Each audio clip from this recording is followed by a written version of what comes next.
gate 3, and then I would scoot on over. And what was so nice is the security guards here would always say, "Break a leg, we hope you get it." At 6:34 a.m. on December 3rd, a California investigative journalist published documents that would detonate the single most explosive royal scandal in modern history.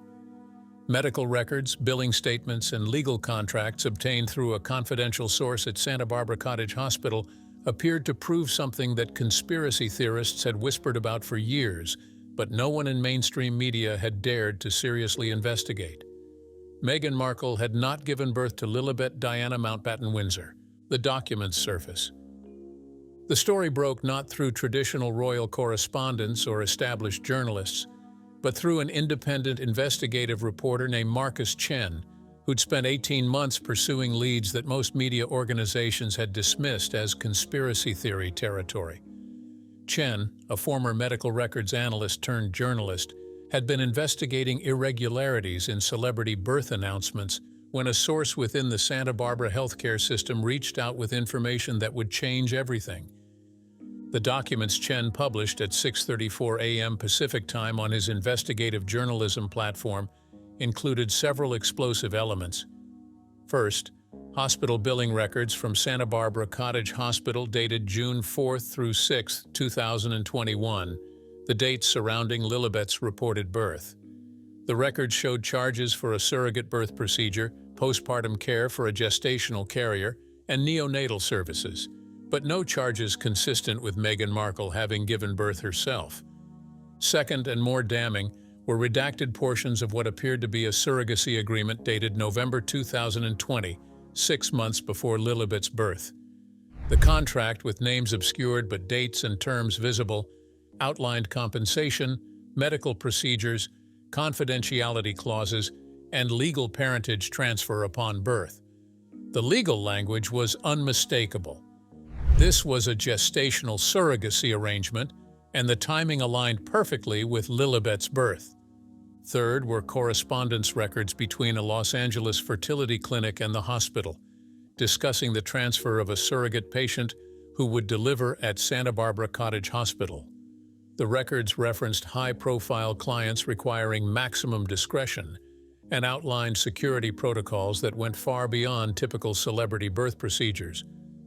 Chen's article was careful in its language, presenting the documents as raising serious questions rather than definitively proving surrogacy. But the implication was clear and explosive. If these documents were authentic, Meghan Markle had not been pregnant with Lilibet, had not given birth at Santa Barbara Cottage Hospital as publicly claimed, and had engaged in an elaborate deception involving medical professionals, legal contracts, and potentially fraudulent birth documentation. The response was instantaneous chaos. Within 20 minutes, Chen's platform had crashed from traffic overload. Within 40 minutes, every major news organization had assigned teams to verify the document's authenticity. Within an hour, medical records experts, legal analysts, and forensic document specialists were being interviewed on live television, analyzing the materials Chen had published.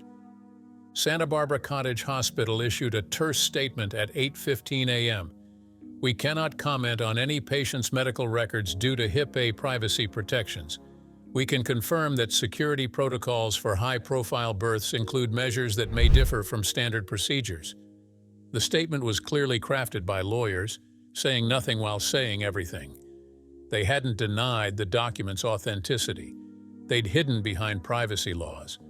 The Sussex response came faster than anyone anticipated, suggesting they'd been aware this was coming and had prepared. At 8:47 a.m., their legal team released a statement calling the allegations categorically false, defamatory, and based on fraudulently obtained medical records. They threatened immediate legal action against Chen, his platform, and any media organization that republished the claims without thorough verification. But the threat of litigation didn't stop the story's spread. By mid-morning, it had become the dominant news event globally.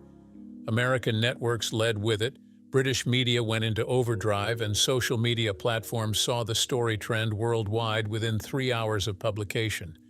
The allegations were too explosive, the documentation too detailed, and the potential implications too significant for traditional media caution to contain. At Buckingham Palace, the reaction was shock followed by emergency protocol activation. Senior legal advisors were convened within 2 hours of the story breaking. Constitutional experts were consulted about succession implications, and communications teams began the delicate work of responding to media inquiries without appearing to validate or dismiss claims about a family member no longer working on behalf of the Crown. William, informed at Kensington Palace during his morning schedule, reportedly went silent for several long moments after his private secretary briefed him on the allegations and documentation. His first question, according to those present, was pragmatic and devastating. If this is true, what does it mean for the children's place in succession? The question revealed immediately that, however shocking the allegations were, they carried constitutional weight that transcended personal scandal.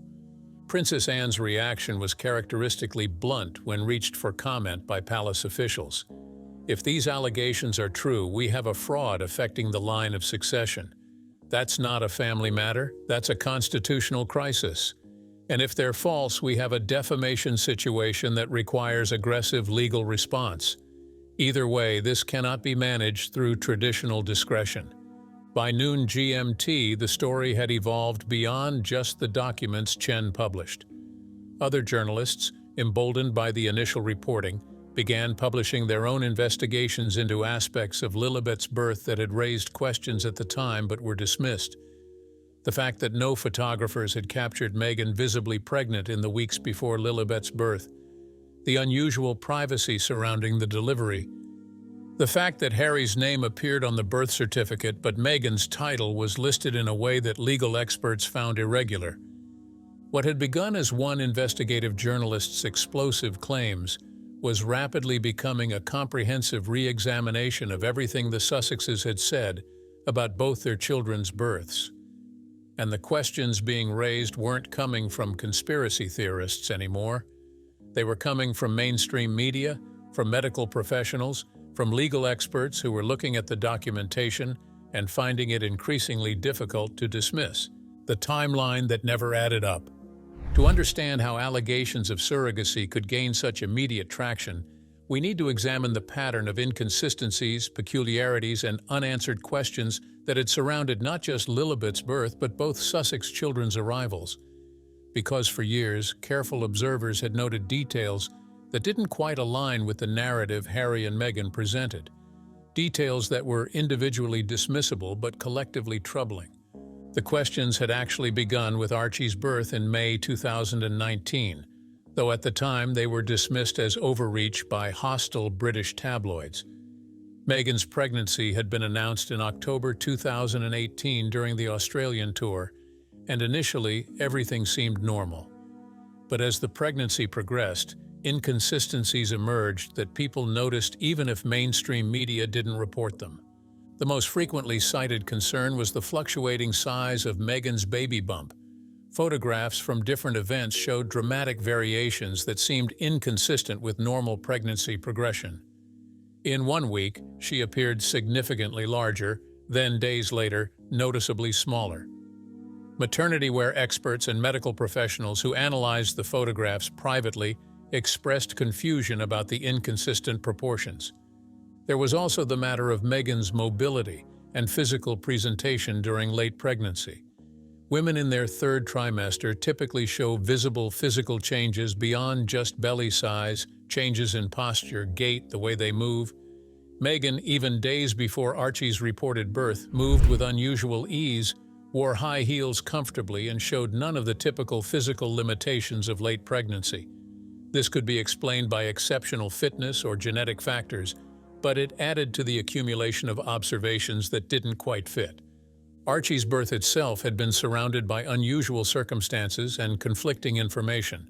Initially, Meghan was expected to deliver at the Lindo wing of St. Mary's Hospital, following royal tradition. Then the plan changed without a clear explanation. Reports emerged that she would use a hospital closer to Windsor. Then came the announcement that she'd given birth at an undisclosed location, with details to follow. The birth announcement itself raised eyebrows among those familiar with royal protocol. The traditional easel outside Buckingham Palace was used, but the information provided was minimal. No doctors' names were listed, which was unusual for royal births. The location wasn't specified initially, and when Archie's birth certificate was eventually filed, it listed Portland Hospital. But the timing of when it was registered and several details about the documentation created questions that were noted by legal observers at the time. Most significantly, there had been no witnesses in the traditional sense. Royal births typically involved medical professionals whose names became public, staff who could verify events, a chain of documentation that created transparency. With Archie and later with Lilibet, that transparency was absent. The Sussexes claimed it was about privacy, about doing things differently, about protecting their children from the intense scrutiny Harry had experienced. Critics suggested it was about avoiding verification. When Lilibet's birth was announced in June 2021, the pattern of unusual circumstances repeated with even more peculiarities. Meghan's pregnancy announcement had come during the Oprah interview in March, a revelation that seemed carefully timed for maximum impact during a broadcast designed to reshape their narrative. The pregnancy was confirmed, but unlike with Archie, there were almost no photographs of Meghan visibly pregnant in the months leading to Lilibet's birth. This absence was explained by the Sussexes' extreme privacy in California, their withdrawal from public life, their desire to avoid media attention. But it also meant there was no photographic record of pregnancy progression, no appearances that would document the physical reality of Meghan carrying a child. For a couple who had been so visible during their time as working royals, the sudden total absence of any pregnancy documentation struck some observers as convenient. The birth announcement for Lilibet was even more minimal than Archie's had been. A brief statement through their Archewell Foundation, no hospital confirmed, no medical professionals named, just the basic information. A daughter had been born on June 4th at Santa Barbara Cottage Hospital. Harry's name and Meghan's name. Weight and time, nothing more. The birth certificate, when it eventually became semi-public through various channels, raised additional questions. Legal experts noted irregularities in how it was filed, discrepancies in dates, and details that didn't align with standard California birth documentation procedures. These observations circulated primarily in online forums and among royal watchers, not in mainstream media, but they created a foundation of doubt that made Chen's explosive documentation seem less like conspiracy theory and more like confirmation of existing suspicions. There were also the observations from people who'd been around Meghan during both pregnancies. Staff members who'd worked at Kensington Palace during the Archie pregnancy had privately expressed confusion about aspects of Meghan's pregnancy presentation. Security personnel who'd been part of protection details had noted unusual protocols that seemed designed to limit observation rather than enhance security. And friends of the couple, in unguarded moments, had made comments that could be interpreted as knowledge of something beyond standard pregnancy and birth. One particularly telling detail that resurfaced after Chen's documentation emerged was a comment Meghan herself had made during a podcast appearance in 2022. She'd been discussing Lilibet's birth and said something that struck listeners as odd at the time. "I felt so fortunate that we could plan everything exactly as we wanted, with complete control over every aspect." The phrasing, "plan everything," seemed unusual for someone describing a natural birth, which by definition involves elements beyond complete control. There was also the matter of recovery times. After both births, Meghan appeared publicly looking remarkably recovered, showing none of the typical physical changes associated with recent childbirth. Again, this could be explained by genetics, fitness, professional styling, and careful photography. But it added another data point to a collection of observations that, individually dismissed, collectively created a pattern that made surrogacy allegations seem less absurd than they might have otherwise. The timeline of events surrounding both births included gaps, inconsistencies, and peculiarities that had been noted by careful observers for years. What Chen's documentation did was provide a potential explanation for those inconsistencies. If Meghan hadn't actually been pregnant and given birth, suddenly all the peculiarities made sense. The fluctuating bump sizes could be explained by prosthetics. The unusual mobility in late pregnancy could be explained by not actually being pregnant. The absence of medical professionals and documentation could be explained by hiding the use of a surrogate. And the extreme privacy could be explained by needing to conceal the entire arrangement. The web of questions. The allegations of surrogacy created a cascading series of questions that extended far beyond whether Meghan had physically given birth. Each question opened additional concerns about legality, ethics, succession rights, and the integrity of everything the Sussexes had claimed about their family and their treatment by the royal institution. The first and most immediate question was why. If Meghan had used a surrogate for one or both children, why hide it? Surrogacy is legal in both the United Kingdom and California. Many women use gestational carriers for medical reasons, and there's no shame in doing so. The secrecy itself became more suspicious than the act would have been. If Meghan had medical reasons preventing her from carrying a pregnancy, why not be honest about using a surrogate? Several theories emerged immediately in media analysis. One suggested that admitting to surrogacy would have undermined Meghan's carefully cultivated image as someone who'd been mistreated while pregnant. Many of her most sympathetic claims during the Oprah interview centered on her pregnancy with Archie, the lack of support she'd received, the stress she'd endured while carrying him.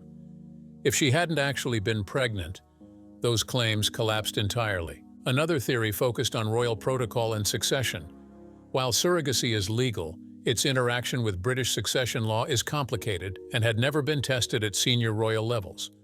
Children born through surrogacy may face additional legal scrutiny regarding their place in the line of succession, particularly if the surrogacy is concealed. By hiding the use of a surrogate, Meghan and Harry may have been trying to avoid legal complications that transparency would have created. A third theory, more cynical but gaining traction among critics, suggested the deception was about maintaining narrative control.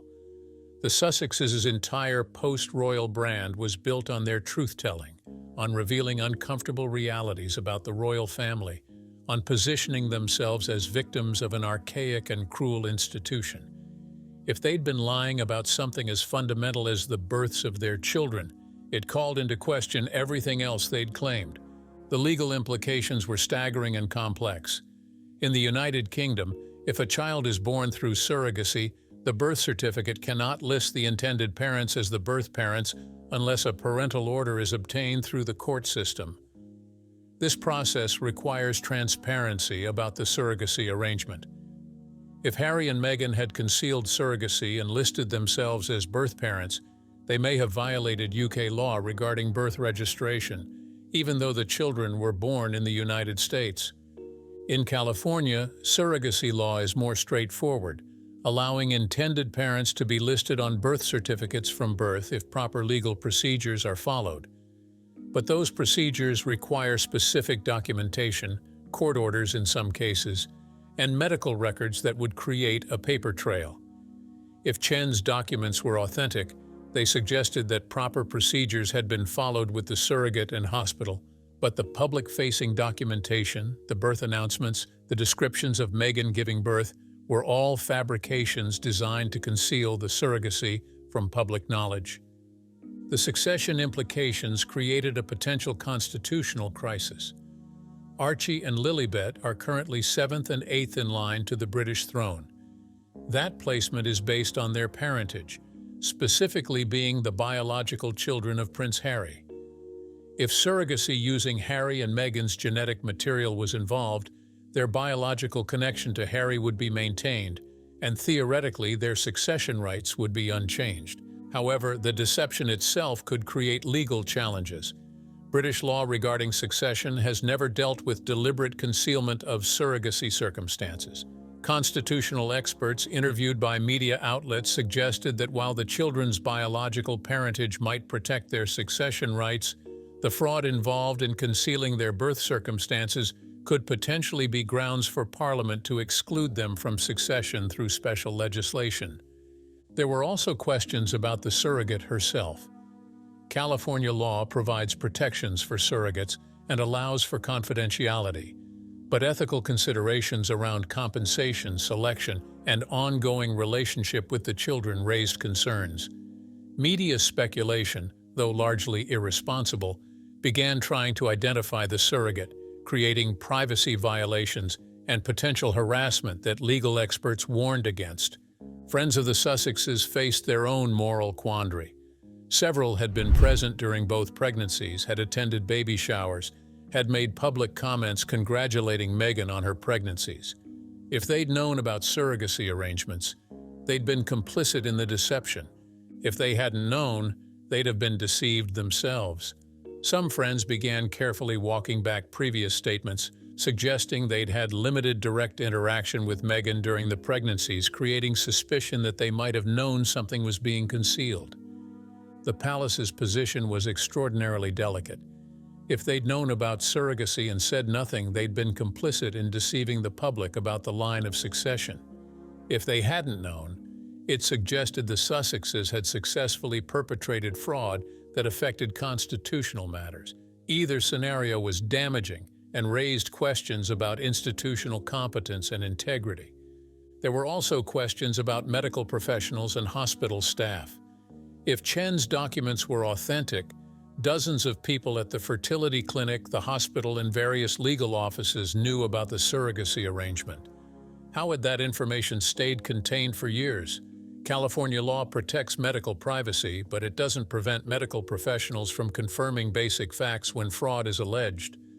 The silence from Santa Barbara Cottage Hospital, beyond their initial HIPAA-protected statement, suggested either legal liability concerns or ongoing confidentiality agreements with the Sussexes. The media's role in perpetuating or investigating the claims created its own ethical dilemma. Traditional journalistic standards require verification before publication, but the Sussex legal team's aggressive litigation threats and the complexity of obtaining medical records made verification nearly impossible through normal channels. Chen's documentation provided the first substantive evidence, but confirming its authenticity required cooperation from institutions bound by privacy law and confidentiality agreements. What became clear was that these weren't just salacious allegations about celebrity deception. They involved potential violations of law in two countries, constitutional questions affecting succession to the British throne, ethical concerns about surrogacy arrangements and public deception, and fundamental questions about the credibility of everything the Sussexes had said about their family, their treatment, and their reasons for leaving royal life. The web of questions was vast, complicated, and potentially without clear answers unless the Sussexes chose transparency or legal proceedings forced disclosure. The breaking point. The story that had begun with one journalist's documentation reached its breaking point 72 hours after the initial publication, when a second source emerged with corroborating evidence that made the allegations impossible to dismiss as speculation or fabrication. This source, a medical professional who'd worked at the Los Angeles fertility clinic, came forward through an attorney, providing testimony and additional documentation that transformed the narrative from questioned claims to verified reality.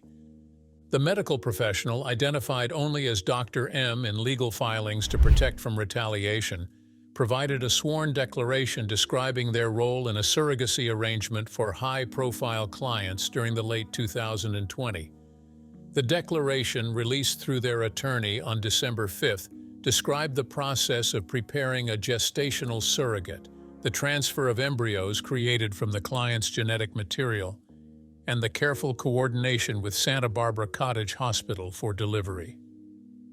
What made Dr. M.'s declaration particularly credible was the level of specific medical detail that could only come from someone directly involved in the procedures. They described the number of embryos transferred, the timing of pregnancy confirmation, the medical monitoring of the surrogate throughout pregnancy, and the coordination of delivery date to align with the client's preferences. While names were redacted throughout, the dates, procedures, and timeline aligned perfectly with Lilibet's birth. The declaration also addressed the extraordinary confidentiality measures taken throughout the process. According to Dr. M., the clients, clearly identifiable as Harry and Meghan, despite name redactions, had insisted on confidentiality agreements that exceeded standard fertility clinic protocols. Staff involved in the case had been required to sign specific NDAs. Documentation had been handled through a separate secured system, and discussions about the case were limited to private encrypted communications. Most significantly, Dr. M.S. declaration included reference to legal documents establishing parental rights, documents required under California law for surrogacy arrangements. These documents, filed with the court under seal, would establish Harry and Meghan as the legal parents of any child born through the surrogacy arrangement.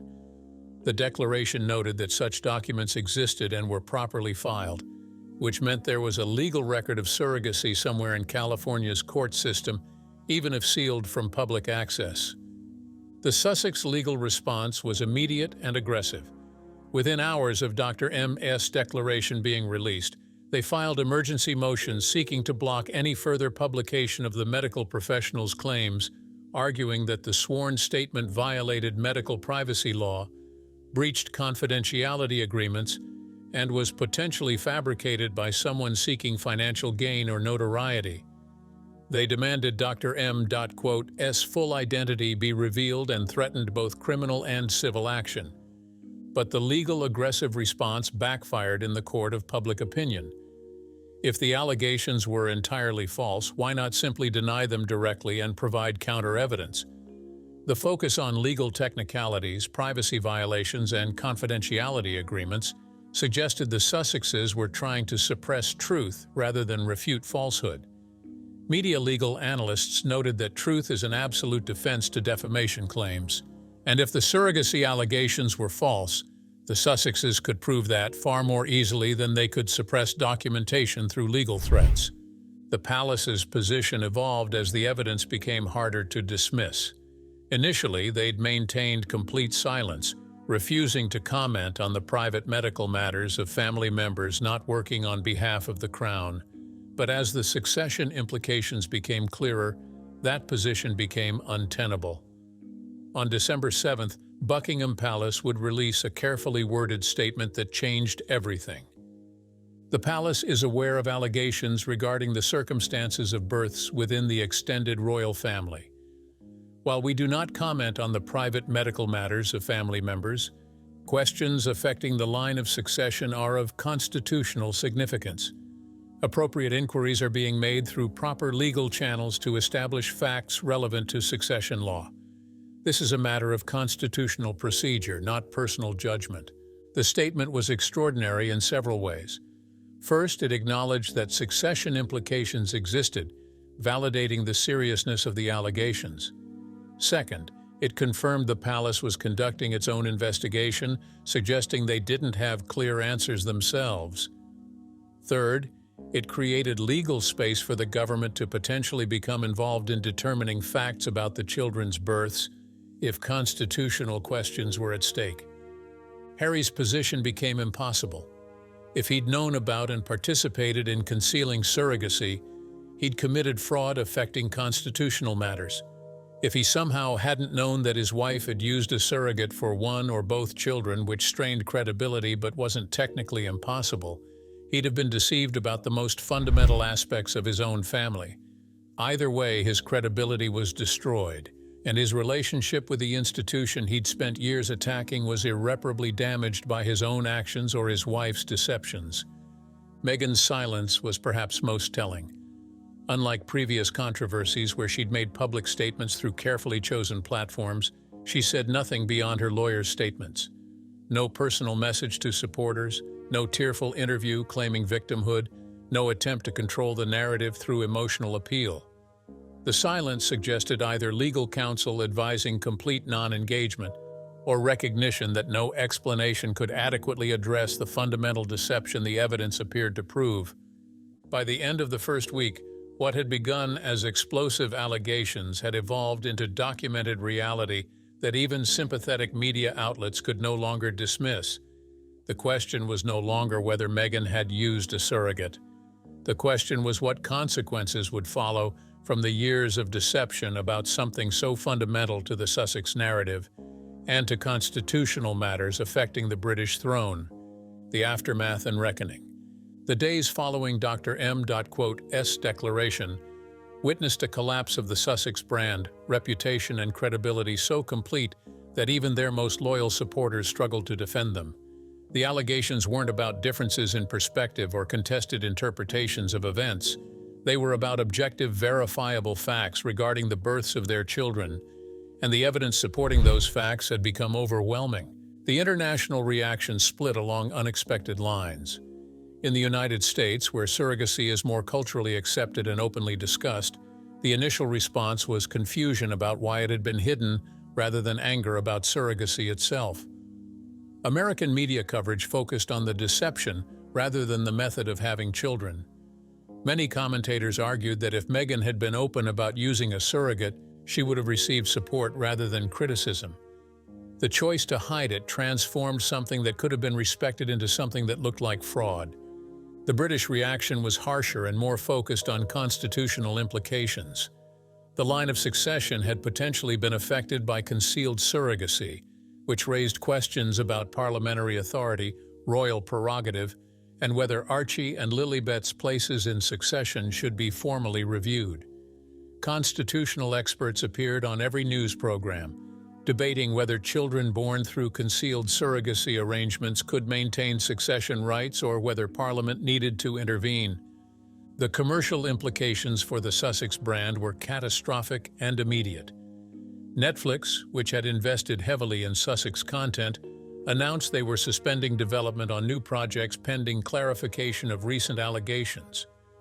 Spotify, which had already ended their relationship, released a statement suggesting they'd made the right decision in not renewing, and publishers who'd been in discussions about potential future book deals from Meghan quietly withdrew their offers. Existing Sussex business ventures faced similar collapse. Meghan's lifestyle brand, barely launched, lost partnership deals within days as companies distanced themselves from the controversy. Harry's mental health initiative saw board members quietly resign, not wanting their own reputations tied to someone whose credibility on matters of truth and honesty had been so thoroughly destroyed. And their Archewell Foundation faced donor withdrawals as supporters questioned whether other aspects of the Sussexes' narrative might also have been fabricated. The impact on media figures and celebrities who'd supported the Sussexes was significant. Oprah Winfrey, whose interview had been the cornerstone of Sussex credibility, faced questions about whether she'd been deceived or complicit. Her production company released a statement noting that they'd taken the Sussexes' claims at face value and had no independent ability to verify medical or birth information. The statement carefully avoided defending Harry and Meghan while expressing sympathy for anyone affected by the controversy. Friends who'd publicly supported the Sussexes found themselves in impossible positions. Some issued statements saying they'd had no knowledge of surrogacy arrangements and felt betrayed by the deception. Others maintained silence, presumably bound by NDAs or loyalty that prevented public comment. A few attempted to defend Meghan by arguing that surrogacy was a private medical choice, but that defense was immediately challenged by questions about why it had been hidden if there was nothing wrong with it. For Archie and Lilibet themselves, the long-term implications were tragic and profound. They were children whose births had become subjects of international controversy, whose place in royal succession was being debated in Parliament, whose very existence had been turned into evidence of their parents' deception. The psychological impact of growing up knowing their births had been lied about, that their early childhood had been built on fabrications, would likely require years of therapy to process. The succession question became a formal parliamentary matter when several MPs raised concerns about whether children born through concealed surrogacy arrangements should remain in the line of succession. The debate wasn't about removing them because they were born through surrogacy, which would be discriminatory and potentially illegal under UK equality law. The debate was about whether the deception itself, the fraud perpetrated on both the public and the institution, warranted exclusion from succession as a consequence.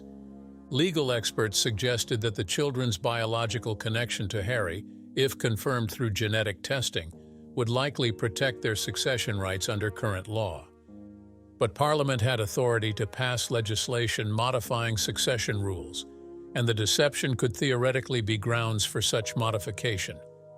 The constitutional crisis was real, even if resolution remained uncertain. The palace's investigation, conducted quietly through private legal channels, focused on establishing definitive facts about both children's births. Were they biologically Harry and Meghan's children, which was relevant to succession? Had proper legal procedures been followed for any surrogacy arrangements? And had the palace been deceived about fundamental facts affecting the line of succession? These questions required answers before constitutional questions could be properly addressed. Harry's relationship with his family, already strained to breaking, faced complete severance. William, according to palace sources, considered the deception about the children's births to be the final, unforgivable transgression. Not only had Harry allowed his wife to deceive the public and the institution, he'd done so about matters affecting the constitutional line of succession. There was no path back from that level of betrayal. No possibility of reconciliation when trust had been destroyed so completely. For Meghan, the collapse was total. The woman who'd positioned herself as a truth-teller, who'd accused the royal family of lies and manipulation, who'd built an entire post-royal brand on speaking her truth, had apparently been lying about the most fundamental aspects of her own life. Every interview, every statement, every claim about her pregnancy experiences was now being re-examined and questioned. If she'd lied about this, what else had she fabricated? The most damning aspect was the realization that everything else the Sussexes had claimed, all the allegations about racism, lack of support, institutional cruelty, now had to be viewed through the lens of documented willingness to perpetrate elaborate deception. Their credibility was gone, destroyed not by hostile media or palace manipulation, but by their own choices to build a narrative on the foundation of lies that would eventually be uncovered. As December continued and the story refused to fade, one truth became inescapable. Harry and Meghan had gambled that their secrets would remain hidden, that NDAs and legal threats and California privacy law would protect them indefinitely. They'd lost that gamble, and the cost would be measured not just in reputation and money, but in the permanent destruction of any possibility that their version of events would ever be believed again. In the end, the greatest tragedy wasn't hidden truth, it was visible deception.